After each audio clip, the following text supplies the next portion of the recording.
quiero informar de las medidas que vamos a prolongar en el día de hoy. Hace una semana atrás anunciamos la cuarentena de algunas comunas de la región metropolitana y de regiones, y hoy día anunciamos la prolongación por 7 días más de las siguientes comunas. En la región metropolitana se prolonga por 7 días más las comunas de Santiago, Quilicura, Recoleta y Cerrillos. En la región de Antofagasta, la zona urbana y Mejillones. Desde mañana a las 22 horas, por 7 días más, se prolonga la cuarentena en estas comunas. Voy a dejar al subsecretario de Redes Asistenciales para que siga con la cuenta.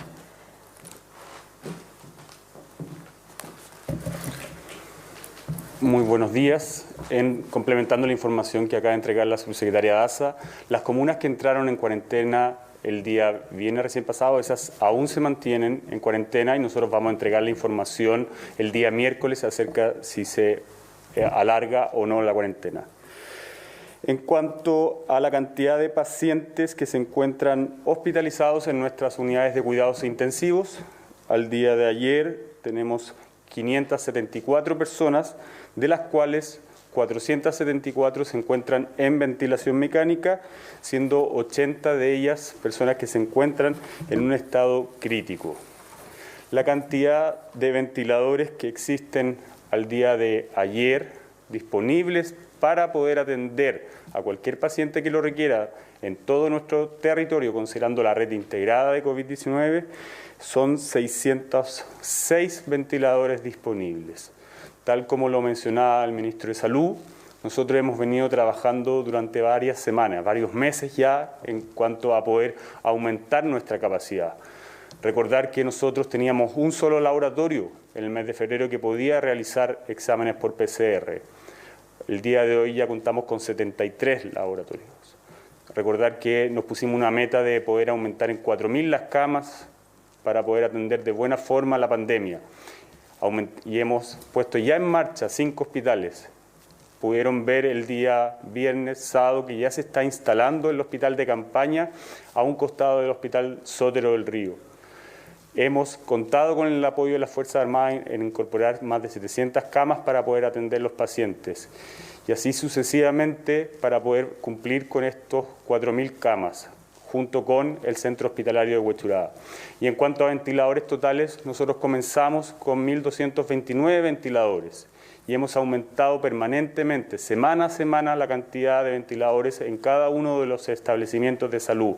Ustedes han podido ver cómo el presidente Sebastián Piñera ha ido al aeropuerto cuando estos han llegado a nuestro país e inmediatamente nosotros le hemos puesto a disposición de los hospitales de nuestro país. Tal como lo decía, comenzamos con 1.229, al día de hoy ya contamos con 2.035 ventiladores mecánicos y al 31 de mayo hemos considerado implementar 2.624 para atender de buena forma el aumento de contagios aquí en la región metropolitana, manteniendo nuestra capacidad de ventiladores disponibles en torno a 600, 500 ventiladores diariamente, con el objetivo de poder reaccionar en cuanto a alguna situación en particular que se desarrolle en algún otro lugar del país. En cuanto a nuestra red de laboratorios por PCR, el día de ayer, tal como lo anunció el ministro, realizamos 13.373 exámenes por PCR, marcando un nuevo récord en cuanto a cantidad de exámenes realizados, acumulando 294.057 exámenes, con una positividad el día de ayer de un 8%, acumulando durante estos más de 60 días un 10% de positividad. Eso es todo en cuanto al informe por coronavirus del día de hoy. Cedo la palabra para poder responder sus preguntas. Muy buenos días. Les quería preguntar por una denuncia que hicieron la Federación de Asociaciones de Salud Pública con respecto a la muerte de un paciente con COVID-19 en el Hospital San José. Según esta denuncia, él fallece porque no había un ventilador mecánico disponible para atenderlo. ¿Fue así esta situación ¿Ustedes descartan que este paciente haya fallecido por esta falta de insumo? Y en esa misma línea, si nos pueden aclarar si finalmente está colapsado este hospital, considerando que también hay otra denuncia de una mujer que falleció por COVID-19, que estuvo 13 horas en una ambulancia. Si nos pueden aclarar estos dos hechos y si finalmente está colapsado este recinto hospitalario. Nosotros, desde mediados de marzo, que hemos integrado nuestra red. Eso quiere decir que nosotros tenemos el total control, como Ministerio de Salud, de todas las camas del país, tanto públicas como privadas. Y es por eso que nosotros, cuando ponemos a disposición de la ciudadanía la información en cuanto a ventiladores mecánicos, en cuanto a ventiladores disponibles, en cuanto a camas disponibles, esto siempre considera la totalidad de las camas del país. Y es por eso que al día de hoy, yo he mencionado, hay 606 ventiladores disponibles. En cuanto a la situación particular del Hospital San José acerca de este paciente, yo puedo mencionar que me he comunicado directamente con el director del hospital y él me ha informado, y así lo han hecho a través de un comunicado, en que este paciente llegó en gravísimas condiciones, se iniciaron las maniobras de reanimación, pero lamentablemente no pudieron y el paciente falleció. Por lo tanto, extendemos nuestro sentido pésame a su familia. O sea, descarta que haya sido porque faltó ventilador mecánico en ese recinto hospitalario. Y por el segundo caso también que le preguntaba de esta mujer que fallece y que estuvo 13 horas en una ambulancia. Insisto, descartamos, a propósito de la información que ha entregado el Hospital San José, que haya habido falta de ventiladores. Esto así ha sido corroborado por el director del hospital y yo me he comunicado personalmente con él para conocer y estar al tanto de la situación.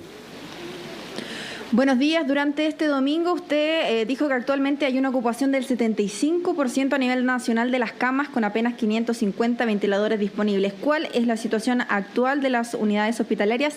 Y bastan las 664 camas críticas que se van a sumar a la red en las próximas 2 semanas.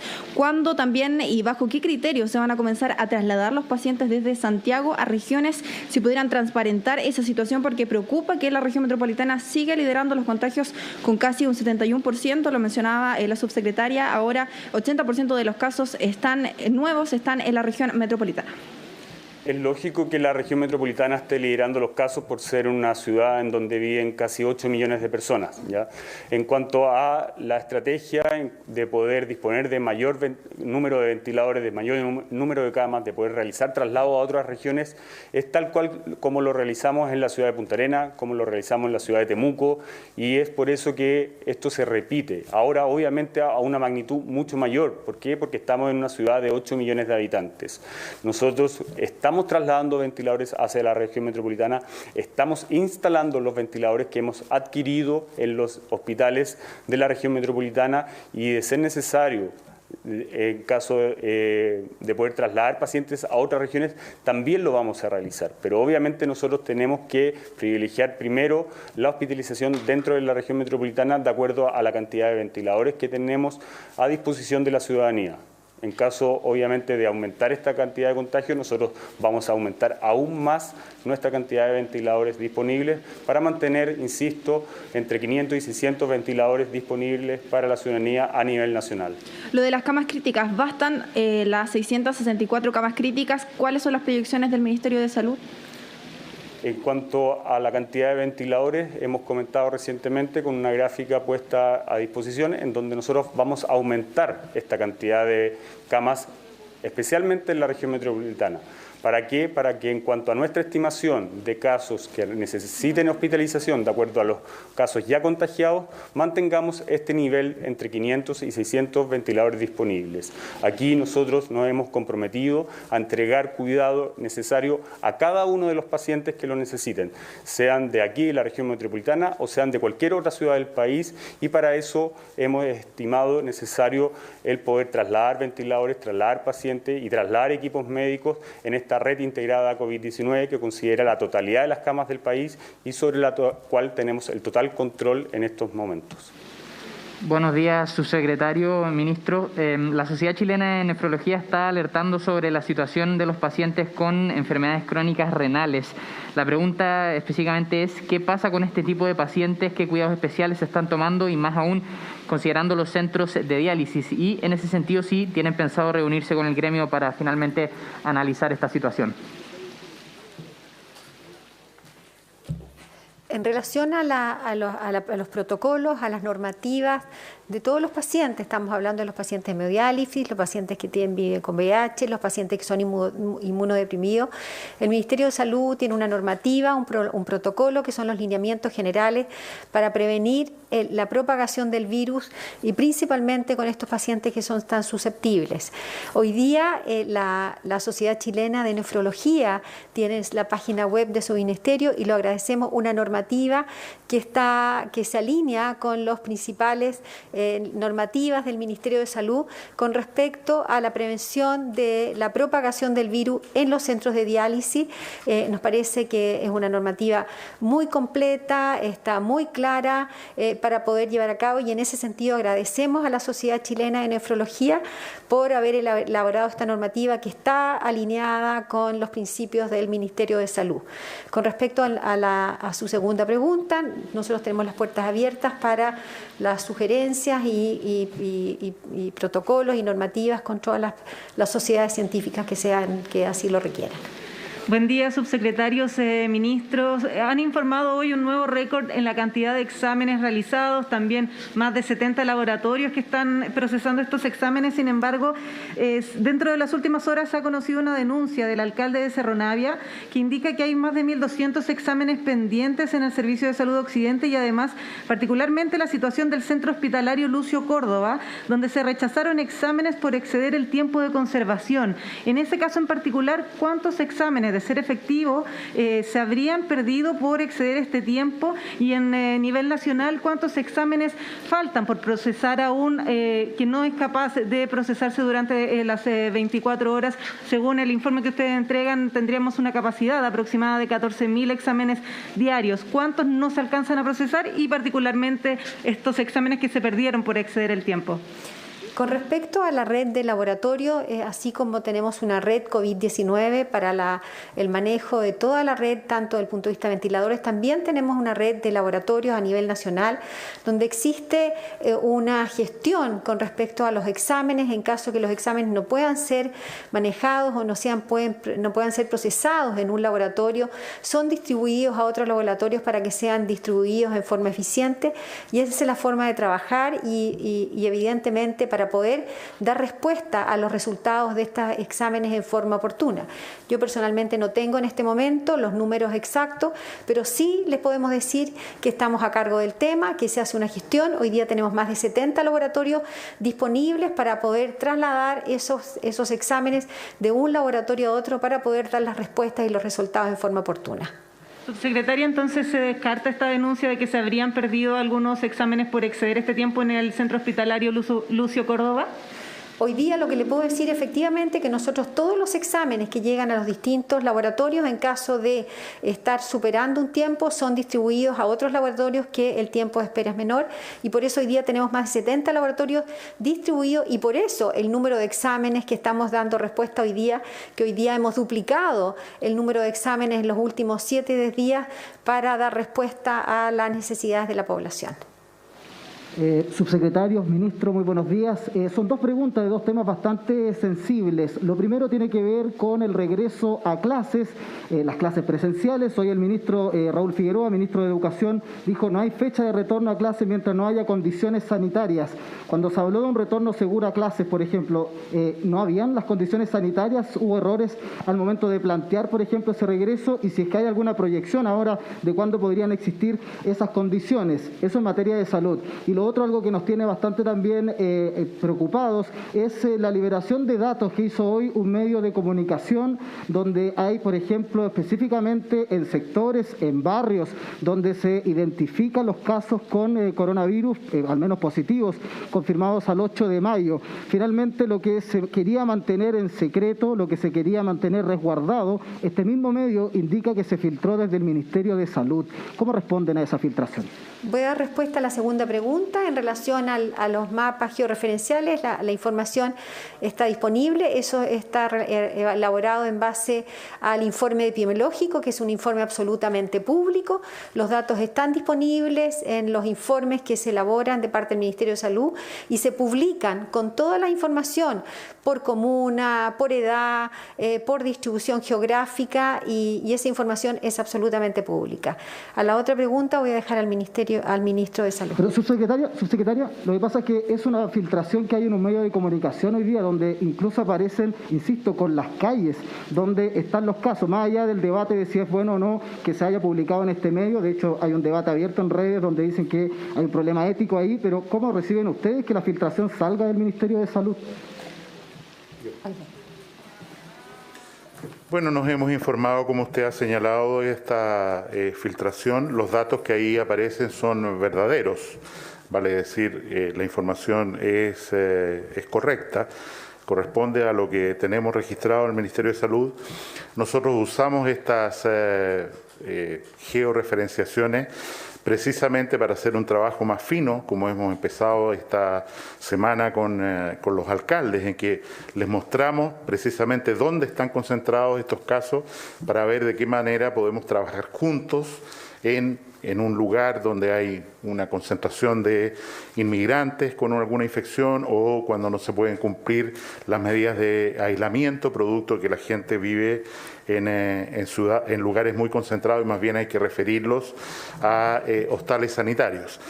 Respecto al mecanismo por el cual se produjo esta filtración, no lo conocemos en este momento, tenemos que hacer la averiguación a través de la denuncia que corresponde a la policía especializada en estos temas para eventualmente identificar responsabilidades e iniciar las acciones administrativas y legales que correspondan, porque en esto no tenemos dos posiciones, vale decir, cada vez que se produce la posibilidad de identificar una persona concreta con la enfermedad, esa persona corre un riesgo y lo hemos visto, lo dijimos desde el primer día de que eso nos producía enorme temor y de hecho le pedimos un pronunciamiento a la Contraloría al respecto que validó que en el marco de la Ley de Derechos y Deberes, esto se mantuviera confidencial. Cuando en un mapa georreferenciado aparece en la calle tal punto, que es muy fácil identificable